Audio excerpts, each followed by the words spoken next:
Today's episode is brought to you by Promescent. Use the code in our description to automatically get 15% off at checkout. What if there was just one? One supplement that helped you here, and yes, even here. Say hello to VitaFlux Powder for Men. This natural blend has 3 key amino acids like L-arginine, L-citrulline, and L-carnitine. With just a scoop in the morning and 1 scoop in the evening, VitaFlux helps to increase testosterone levels, improve recovery times from injury and exhaustion, and increase libido, giving you energy in any activity you engage in. Did we mention it comes with delicious flavors like mint mojito? So what are you waiting for? Get back to your prime. Shop VitaFlux Powder for Men today.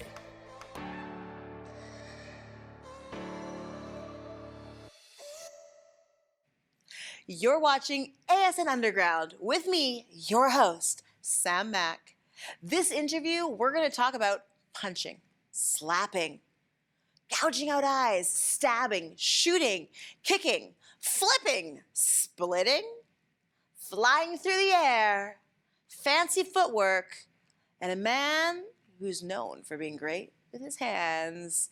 None other than the one, the only, Todd Senofonte. I haven't seen you in a minute. I know. Great to see you. Come sit. Oh, this is awesome. All right, looks nice in here. It does. New TV. And you, look at you. Thank you. Very flamboyant. I went for casually, comfortably sexy today. So we got to talk about your outfit because you were wearing a Darkness of Man t-shirt. Little promotion, latest Jean-Claude Van Damme film we did, Darkness of Man. Now, I do believe this interview is going to come out before the movie comes out. Okay. So I don't know how much we're allowed to say. Okay. But the last film set you and I worked on was The Darkness of Man. There's a man. And people, do we know where people can see it yet? Do we know what to hype? No. I don't think we know what we're allowed to say. We don't get in trouble. But this movie was very, very cool. I had the very challenging job of sitting, reacting, and pressing a button. That was my whole role. And then my truck had a whole nother role in it as well. But you had one of the most important roles in this film. You were Todd Van Damme. Jean-Claude Van Damme. It was a interesting shoot. The hours were kind of, it gets to you. You know, from 2 p.m. to 2 a.m., 3 a.m., 4 a.m. But the movie business, you know, it's not all glamorous. What you see on the film is half of what's put into it. Oh, absolutely. I think half is generous to say. And your scene, I didn't really, we didn't talk a lot because your scene was inside the hotel room. Yeah. And I remember I was walking by and glanced in and I saw you, but I waved. Yeah, I just saw you from the door frame for a second because Yeah. you were the stand-in at that point. Yeah. I think you just had to stand. That was, yeah. And then eventually the scene was when Jean-Claude was shot and we come into the doorway and then I take a face plant on the ground. And my character's long gone by then. Yeah, you were out of there by Yeah. then. But We had an amazing day on set, though. It was a long day yeah. for a very small room with a lot of people in it. At the Palm Motel in Van Nuys. I'm just saying, if you're going to come to Van Nuys, that's the place to be. Head to the Palm. We should tell them, like, what room number. You can be in our room. I forgot the room number, but Sniff the sheets. second floor. Yeah, it was a good time. It was a good time. Watch the movie to figure out which room it was. But you didn't just stand in this movie. You did a lot more. In this one, I was a stand-in, photo double, and stunt double. A lot of stunt guys Are just stunt guys. doing, you know, the action. But for me, you know, this is my 12th film with Jean-Claude, and I started out.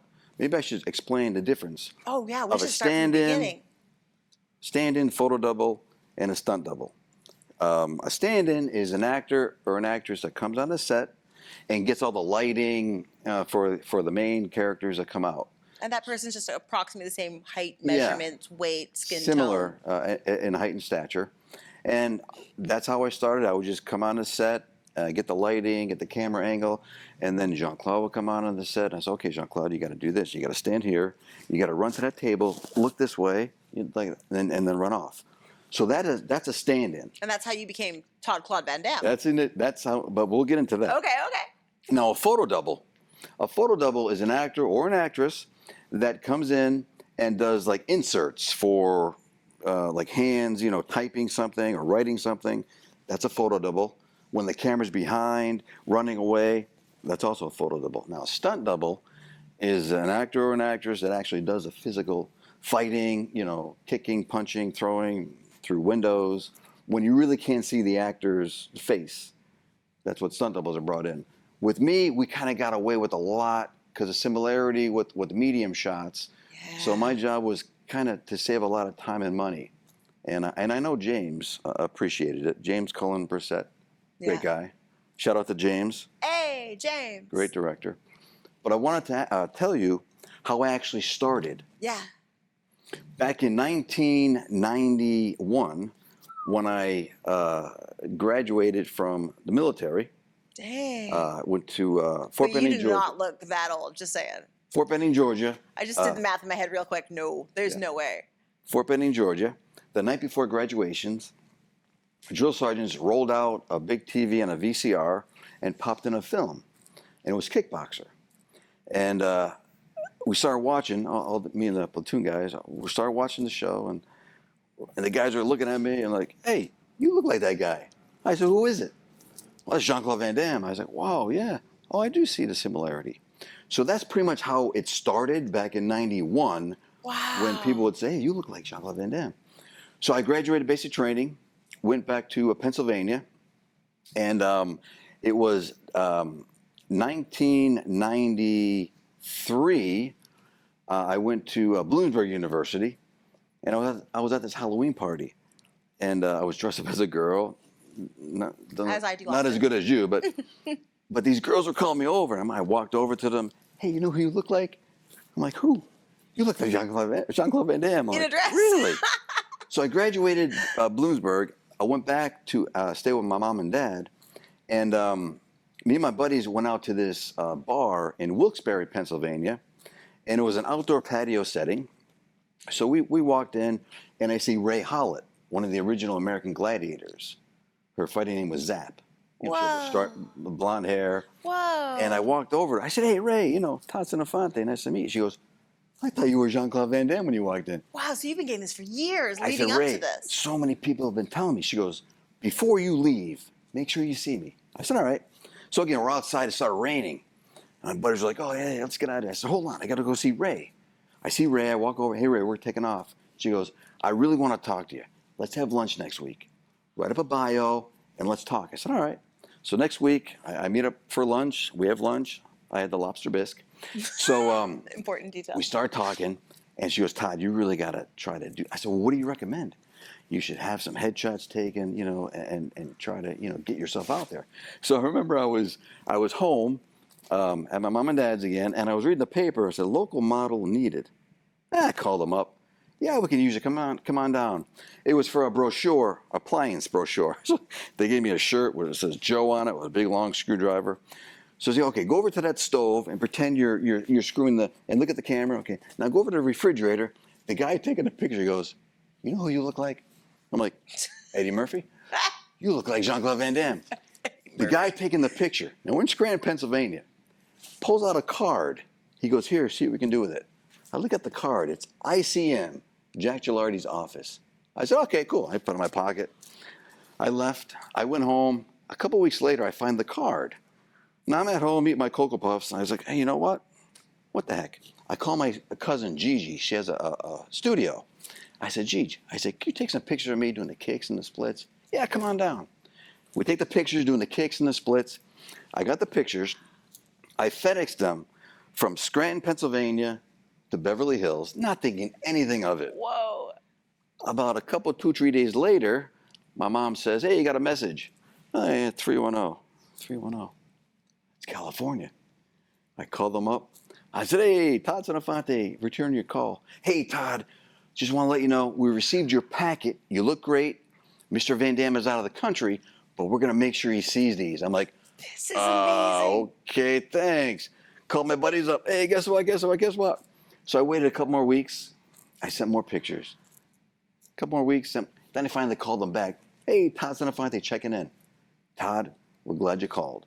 Jean-Claude is doing a film in Pittsburgh called Sudden Death. You're in Scranton. Now, we're not going to guarantee anything, but you never know. I said, all right, cool. So I hung the phone up, and then a week later, packed my little Subaru up. I drove 5 hours west to Pittsburgh. I don't know where I was going to stay. I didn't care. Walked into the production office, and there was a girl writing something on her pad. She looks up. She gives me a double take. Oh, Mr. Van Damme, you're here. I'm like, well, you know, I'm Todd. I'm just here for the stand-in job. I'm Todd. Oh, have a seat. Have a seat. The second AD comes out. Look, Todd, can you come back next week and meet the director? I'm like, hey, can I come back next? Yeah. So I come back next week. Same thing. I walk in. Second AD comes in. He goes, Todd, have you met JC yet? I'm like, no. Come with me.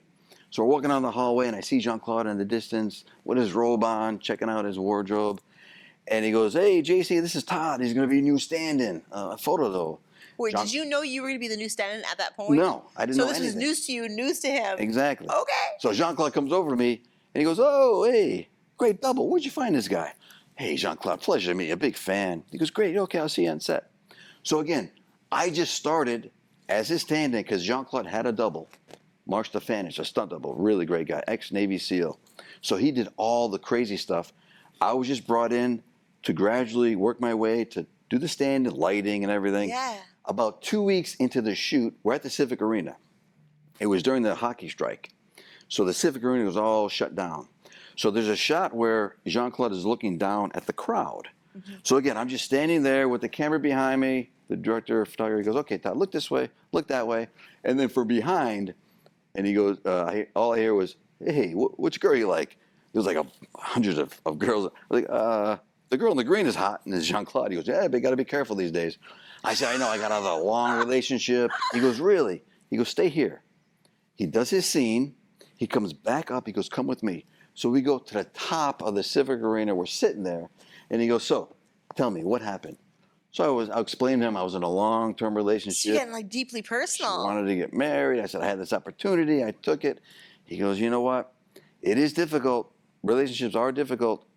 They do work, but it is difficult. So that was our first bonding moment on the film. Aww. So a little PA comes walking up the steps, and she goes, oh, Todd, they're ready for you. I'm like, I'm talking to Jean-Claude. Oh, I'm sorry.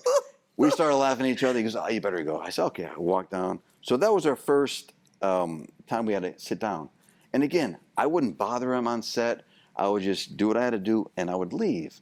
And then eventually, after the stand-in work, then they started using me as photo doubling. Yeah. Like I said, with the inserts, writing stuff, and back of the shot running away. Again, Mark was the actual stunt guy. So after the shoot was finished, I didn't know if I was ever going to work with him again. Right. I was just happy to have this opportunity. Because when you walk on a big production set, it's like an aura hits you, and like you feel like, I belong here. So the day before we wrapped, I went over to Jean-Claude. I said, hey, Jean-Claude, if you need me for the quest, let me know. He goes, okay, go give your information to the producer over there. I said, all right. I went over to the producer. Jean-Claude said, if you need me, back in the day, I had to write stuff down. You couldn't text anything. I wrote all my information down, gave it to him. He goes, okay, great. A month or two later, I get the call. Hey, Todd, are you available to go to Thailand to film The Quest?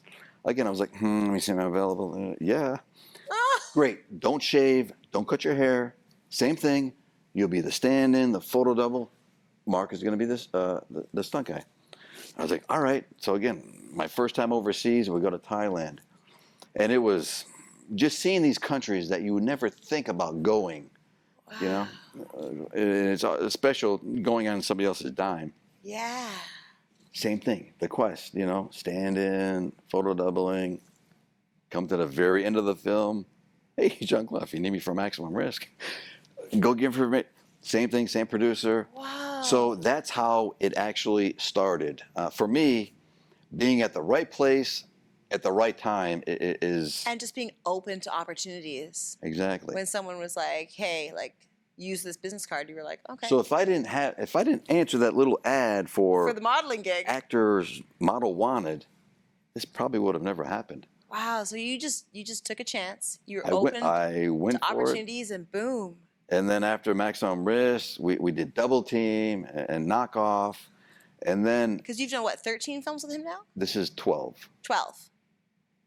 13 coming next year. So in 99 is when I made the move from Pennsylvania to come to California. Wow.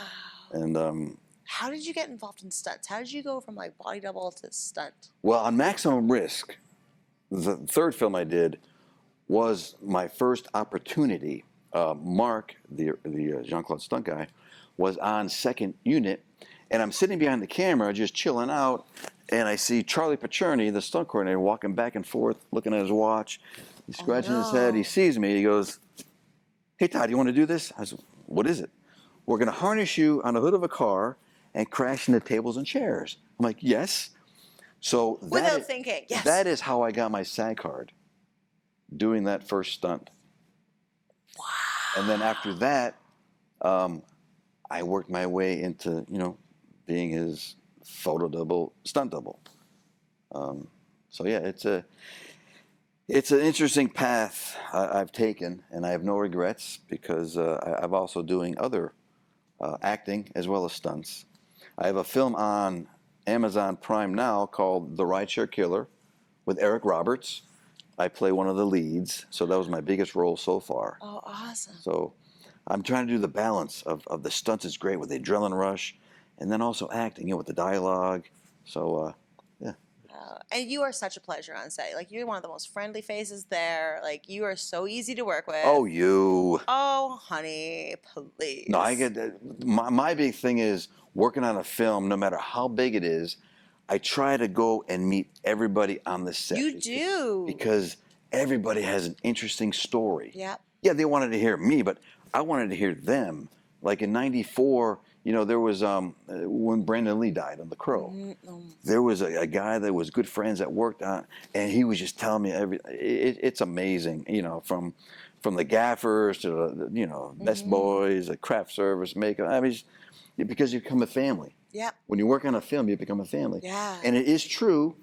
When it comes to the end, you get sad. You do. You do. It's like you're parting ways, but I try to keep in touch with people that I work with. Well, I mean, totally. Frankly, like if you did not point me out after my scene and tell me I did a good job, I wouldn't have continued to put a name to your face. I gave you a fist pump. You did. You did. You did. You were complimentary. You were great. You were smiley. Yeah. And then I remember going back to the trailer and being like, "Was that him? No, that wasn't him. That was his double. Was it his double?" And I was like, "I gotta ask James who that was." And the thing about Jean-Claude is he's such a great guy. But he's also as nice as you. He's funny too. Oh. Once we start laughing, and you can ask James about this on the set. When he was doing his dialogue, and for somehow he would look over at me, I'd look away, but he would start laughing. We'd start laughing.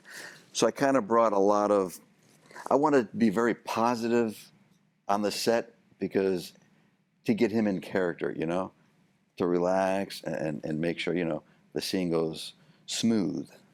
And he is just as much a pleasure to be around as you.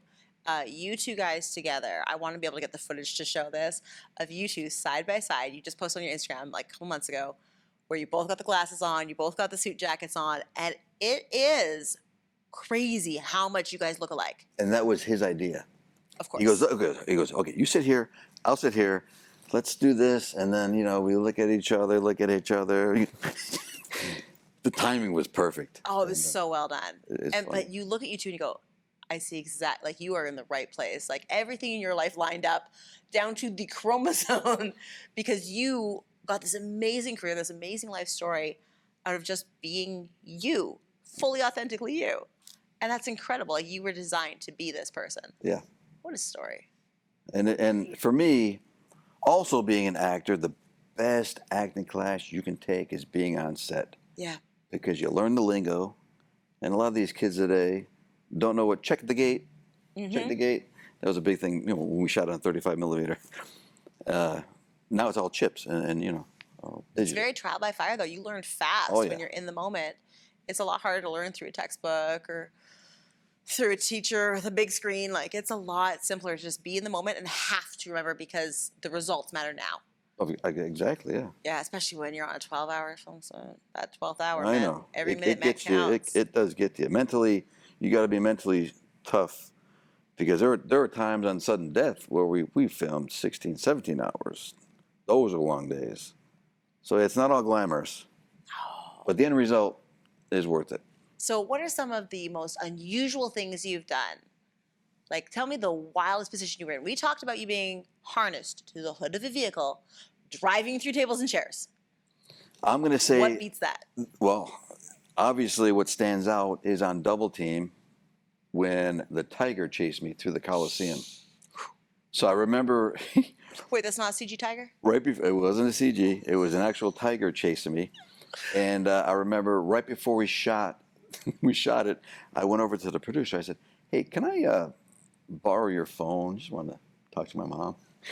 So I called my mom. Hey, Mom, we're going to do the tiger scene now. It's going to chase me. Oh, is it trained? Oh, yes, it's trained. I'm petting it. You know, it's a very nice, hungry. nice, very friendly tiger. Oh, okay, great. That makes me feel better. Okay, Mom, I'll see you. Bye.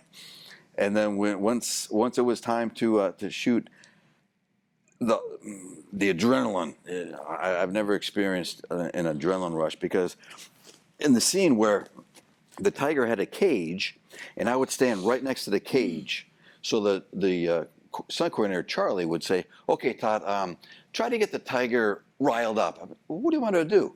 So I look at the tiger in the cage. I taste like chicken. You're like, like this, and you roar, the teeth are really this big. Are you happy now? So when they said action, they give me a head start.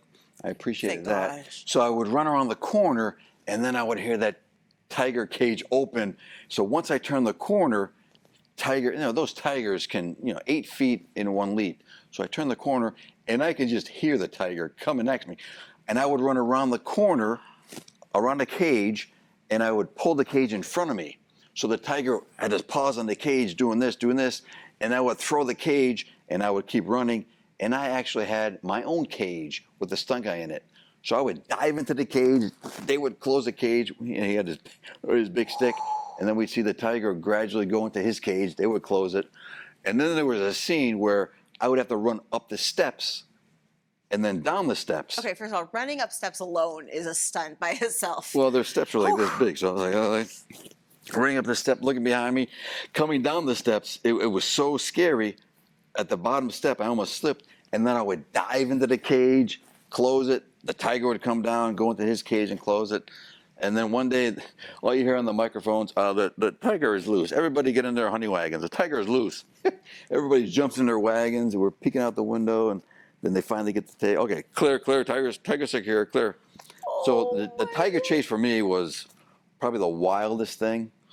And then on Knockoff, we're in Hong Kong. There's a scene where we're in a little speedboat, and I had to drive the speedboat, and there was 2 big barge carriers with a tow line. So I had to drive the speedboat right up into the tow line, jump up on the seat, and then grab onto the tow line. But once I got up onto my boat stalls, and the big barge is coming this way, the big barge crashes into the we were fine, but that was probably the second That's scary. scariest. Because that's a matter of seconds. It is, and the ocean, I can swim, but it's, the current was so Yeah, but you're delicious to sharks. choppy. So. Well, Oh, I like man. sharks too. Man. Oh yeah. What? Knock Oh, off. wild! Like, what kind of training did you have to get you doing these things? So they just asked if you could run and jump one day. Well, no, I mean, I come from a very, very athletic background. Growing up, me and my older brother played, football, baseball, basketball, tennis, bowling, golf. And I am blessed because I've had 2 of the most wonderful parents that always supported us in every sporting event. My dad was my first basketball coach, and that gave me a lot of the athletic ability from my dad's side. My dad was a great athlete. His brothers, my uncles were great athletes. And my mom's father, I never met, was a professional boxer. Whoa. And I'll tell you this story. It's a crazy, crazy story. But again, I get the best of both worlds with both parents. My mom's dad was also a cab driver, and he was a boxer. So he had a fight coming up. So he was on his last pickup and in the cab. So he got to his destination, and okay, we're here. Gets shot in the back of the head. My grandfather. Apparently, he wouldn't take a dive. Now, this is back in the 40s. So it was a hit. and his name was Angelo Babe Cali. If I ever met him, I'm sure he would have had me boxing. Wow. So that is pretty much how I get the best of both worlds, having both parents come from a very athletic background. Yeah. And I have a younger brother that wasn't really into sports. He was more into golf. But me and my older brother, Mark, were very competitive growing up in high school. Yay. So you really, your whole life has led up to this career, this lifestyle. I also for took you. ballet back in 1988. Whoa, okay, So that helped. Barshnikov. That helped with a lot of flexibility and then military training. So how flexible are you? I'm pretty flexible. Are you the man who can do the splits? I could, but Jean-Claude's the man of all men. Of course, Splits. of course. He's still in great shape. Jean-Claude is still in great shape. Not gonna lie, he's in pretty great shape. He looked real good on that set. He's very adamant about working out, training. A few weeks ago, we were at Gold's working out, so he's still got it. Amazing. So where online can people find you, follow you, see your movies, and the new ones that you're acting in? Well, I'm all on Instagram, Todd Senofonte, Facebook, Twitter. The Darkness of Man, I heard a little bit, maybe November, December it may come out. But I heard November is the safe time that we can talk details about the show. A little bit, yeah. We can say we were in it. We had something exciting special. roles. Yeah. But I don't. Sorry, I don't know how much we're allowed to reveal or not reveal. I know I have a lot of pictures and footage I'm not allowed to show anybody. Yeah, not yet. So if you can look over my shoulder on my phone, I can show you, but I can't send it to anybody. So it's really exciting. That show was wild, action-packed, really, really well done, and done quickly. That movie started and stopped so fast. It was very efficient. I tell you what, the lighting, the whole crew was incredible. Oh, the lighting was good. For not such a big budget movie, it from what James showed me, I think a lot of people are going to be surprised and happy, especially Jean-Claude's fans. Jean-Claude has the most loyal fans. Oh yeah. I think out of all these big actors. And by default, do you also share his fans? Do they also appreciate and love you? I think most of them do know who I am throughout the years, and they know Jean-Claude is the man, and I'm just like here by his side You're in his spot, on his mark, literally. Incredible. We've had it's I've known him since 1994, so we've become family, brothers, and Jean-Claude's assistant Kathy Braden has been like a sister to me. She is a very smart. Did you meet Kathy? I did not meet Kathy. She's. I met the puppy. She's Lola. I met Lola. Kathy is amazing. She's done a lot for him, as far as behind the scenes work. So she makes things happen. Very smart girl. Incredible. Is there something coming up next? I know we probably can't reveal what it is, but is there something currently in the works? Well, I was saying that right now, what I have on Amazon is The Rideshare Killer with Eric Roberts. I play one of the leads. A lot of other films I did, sci-fi films, Super Shark, Turbulent Skies. Shark. They're on Tubi. Jersey Shore Shark Attack. I got to work I'm with all about the Paul shark life. Sorvino. I met Paul Sorvino on Knockoff in '97, but it was just great to work with him. I guess the biggest star I could say is Roger Moore on The Quest. Just being around him, he's got that aura that he enters a room. So. I've been blessed to work with all these great actors and actresses, and I'm just trying to keep that ball rolling. You're doing a phenomenal job. I cannot wait to share with you The Darkness of Man and all our secrets behind the scenes. We do have to wait a few more months before we can reveal what's going on, but do look for it in your local theater, on your TV at home, streaming. I don't know where they're going to put it. I don't know where the premiere is going to be, but I'm going to be there. You're going to be there. Oh, yeah, I'll be there. It's going to be one heck of a night. We will give you that information soon. Stay tuned. Follow Todd Senofonte on Instagram because he's going to have all the details. Slide into his DMs. He will answer all your questions, and we will be back here with another episode in 1 week.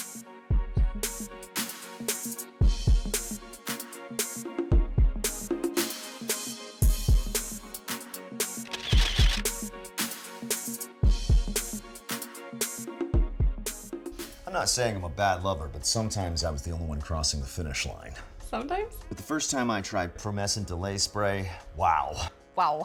Just a few sprays and I could focus more on the intimacy and not be worried about finishing too soon. Now I'm not just running a sprint. We're both signed up for a marathon together. And he lets me cross the finish line first. Anything for you, milady? No accents. Right, I mean, right.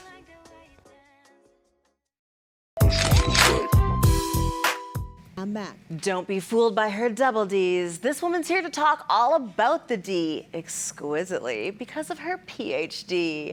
Ladies and gentlemen, it's time to answer all your deepest, darkest questions with Dr. Stephanie.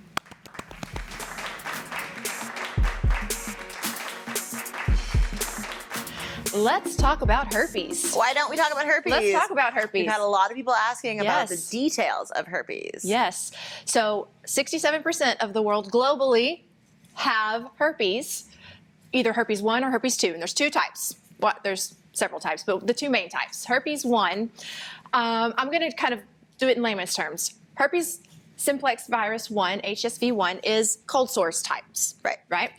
HSV2 is genital. That's just a very broad, general overview of it, but just to kind of keep it, I guess. So is type 1 only found on your mouth? No, because if you give oral sex, type 1 can be found genitally as well. If you're So can type 2 only be found on your southern bits? No, because if you're going down on someone, it can come everywhere. And honestly, it doesn't have to be just on your genitals. HSV can be anywhere. I have I shouldn't say I have a client. HSV can be anywhere. I do know of patients who have had it on their back, and it's above their back, above their belt. That's a very hard place to have it. You can have it on your face. You can have it on your hands. It is transmitted when we are shedding, when the individual who has it, when the individual who has it is shedding their skin cells, right? They're active skin cells that are infected with the HSV virus. Right. You cannot transmit it unless you are shedding. So what does that mean for you? If we are having intercourse or a romantic evening, it doesn't even have to be intercourse, and you have the virus on your body somewhere, somehow, and you are shedding and you don't realize you're shedding. If I have any sort of open wound, if I have any sort of raw spot, abrasion, any sort of thing, I can get it anywhere on my body and it can come out at any time. So that's where we start to, people have the assumption that it can only be on our mouth and genitals. And so when we have outbreaks, it's not really well known that you could be having a herpes virus outbreak because maybe it's on your thigh, it's on your back, or maybe you think you wore some cheap Yes, jewelry and you just have a yes. rash. That brings up the question, what does herpes look like? they look like little blisters. Now, it's a cluster of blisters. So it could be spread out blisters across your back or across a large space. I shouldn't just keep saying back. Or it could be a little bitty cluster. But what it looks like is, do you know like a flower polyp, right? You have the little holes in it. Well, those are going to be little blisters. And so it can be small, it can be large. They can be teeny tiny, just like little bumps. Yeah, just little bitty bumps. And sometimes they fester and sometimes they don't. It depends on what stage you're in your outbreak session. So it is very easy to mistake Absolutely. herpes for something else, for a different skin Yes. condition, for a rash, for like, you were out hiking and maybe Yep. you got some Poison ivy. Poison ivy and on you ya. think it's poison ivy, and you don't realize that, well, also, while you were in the woods, you were having some naughty time, and that may not be poison ivy. So is herpes only shared between people through sexual acts? No. Ooh. No, it's not. So let's say we have this beautiful newborn baby that I'm holding, right? And Aunt Susie comes over, and Aunt Susie gives my brand new baby, one of them big, big kisses. Well, Aunt Susie is in the beginning stages of her shedding of her maybe a cold sore, right? It hasn't been full blown yet. You can't see You it. can't see it, but it's there. And now my newborn baby has Collected that virus. It has collected it, and my newborn baby has HSV. Forever. Now, is that a life sentence? Absolutely not. My newborn baby may never have an outbreak. May never know. That's the problem. We don't know. And unless you are getting tested specifically for the herpes simplex virus, you don't know if you're a carrier. Oh, but that's okay because I went to my doctor and got tested for everything. You sure did, except herpes simplex virus. Unless you are requesting an individual test for HSV 1 and 2, you are not being tested for that. That is not part of a comprehensive STD test. And why is it not part of the comprehensive STI test? STI test. STD test. It's the 90s. It's STDs now. It's something. That is a great question. It costs more money to give the test. And 67% of the population have it. Yeah. But it's not affecting anybody because they're not having symptoms. They don't have an outbreak. It's just in their system. It is just in their system. So if you don't know about it, and my newborn baby could, when they're 18, finally have sexual experience and they want to go get tested, and now all of a sudden they have herpes. Well, they've had it their entire life. And they're a virgin. Yeah. Oh, now my there's goodness. a stigma. You don't believe that the person's a virgin anymore. You start hating on them for being a liar. But really, it's been there all along. And this is why education is important. Yeah, absolutely. Is there anything else, maybe the common cold, that is similar, that stays in your body for your whole life? It only comes out when you can infect people, or you can only infect people when it comes out?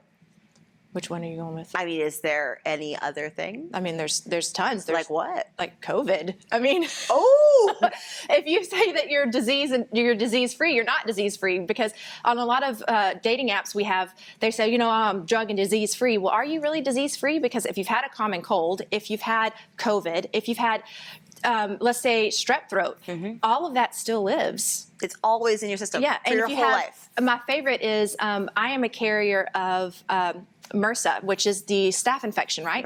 And so I could literally kill somebody if I have staph infection on me and I give it to somebody because I have a really, really weird virus, branch of the virus. So if you have a big old wound on your arm, you slap a Band-Aid on, you go to the pool with everybody else, rubbing up on people, having a good time. Yes, I could be giving you something that I have no control over. It just lives on my body, right? Right. And so the same with herpes. You may not have any control over it, but it's your responsibility to make sure that you're maintaining it. And it's really easy to maintain. There are some great medications out there that can reduce the outbreaks if you ever have an outbreak. And remember, you can only pass it if you are having an outbreak. And so there's many signs to look for as well. So even if you go and get tested and you test positive for type 1, type 2 herpes, if you are not having an outbreak, you're not a threat to anybody. And so that's why it is really, really important to be aware of your body and all the ways that it works and sometimes doesn't, and have that open communication so that you can have the safest, most fun, most experimental sex you've ever dreamed of.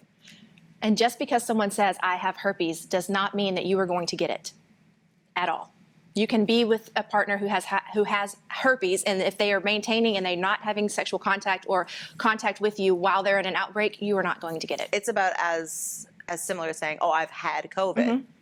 Does that mean that I could get COVID again? Absolutely. Sure. Does that mean that I could pass COVID on somebody else if I currently have COVID? Yes. Absolutely. But just because you had it doesn't mean that you have it. Yes. Does that make sense? Just means active. There you go. Yeah. Just because you have it doesn't mean it's active. Yes. Just because you have it doesn't mean you have it. That didn't make sense. Just because you have it, it doesn't mean that it's active. Herpes, man. Let's talk about it. Talk to your friends, talk to your doctor, or just be aware of how your body works. And if something unusual pops up, get it checked out, do your research, have that open communication. There is no shame in your game. If you have any other questions, make sure you hit us up here. Ask for Dr. Stephanie on ASNUndergroundShow.com. You're watching ASN Underground.